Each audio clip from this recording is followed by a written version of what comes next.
राधे कृष्णा दोस्तों।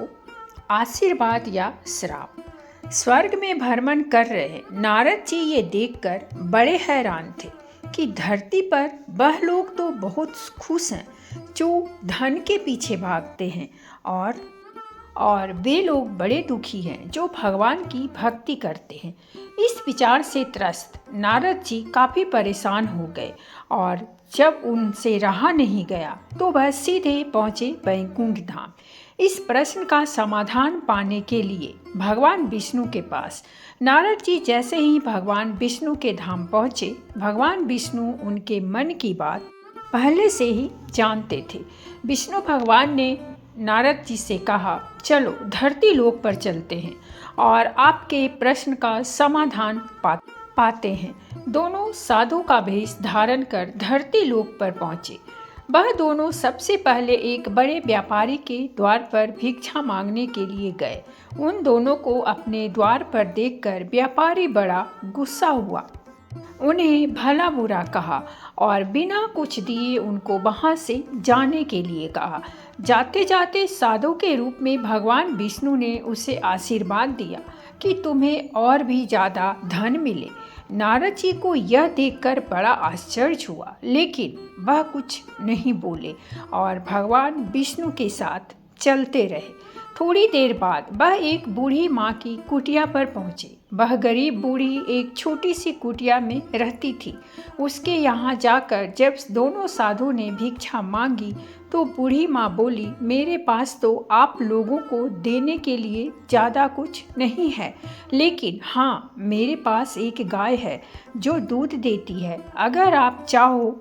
बूढ़ी माँ ने दोनों के लिए दूध का इंतजाम कर दिया। खुश होकर साधु के वेश में विष्णु भगवान ने जब बूढ़ी से कहा कि बताओ तुम्हें क्या चाहिए, तो बूढ़ी माँ ने कहा कि मुझे कुछ भी नहीं चाहिए, बस आप आशीर्वाद दीजिए, मेरे लिए इतना काफ़ी है। आशीर्वाद देकर दोनों साधु वहाँ से जाने लगे। तब जाते जाते विष्णु भगवान ने बूढ़ी माँ से कहा कि तुम्हारी गाय कुछ दिनों में मरने वाली है। वहाँ से थोड़ा आगे जाने पर नारद जी बड़े परेशान हो गए और विष्णु भगवान से बोले, यह कैसा न्याय है भगवान आपका? जिस व्यापारी ने हमारा इतना अपमान किया, हमें गालियाँ दी, आपने उसे और ज़्यादा धन पाने का आशीर्वाद दिया, और इस बूढ़ी माँ को जिसने हमारी इतनी सेवा की, हमारे लिए दूध की व्यवस्था की, उसे आप कहते हैं कि उसकी गाय जो कि उसके जीवन का आखिरी सहारा है वह भी मर जाएगी। ऐसा क्यों? नारद जी के सवालों को शांत करने के लिए भगवान जी ने चेहरे पर मुस्कान के साथ कहा कि मैंने उस व्यापारी को जो आशीर्वाद दिया, दरअसल वो उसके लिए श्राप था।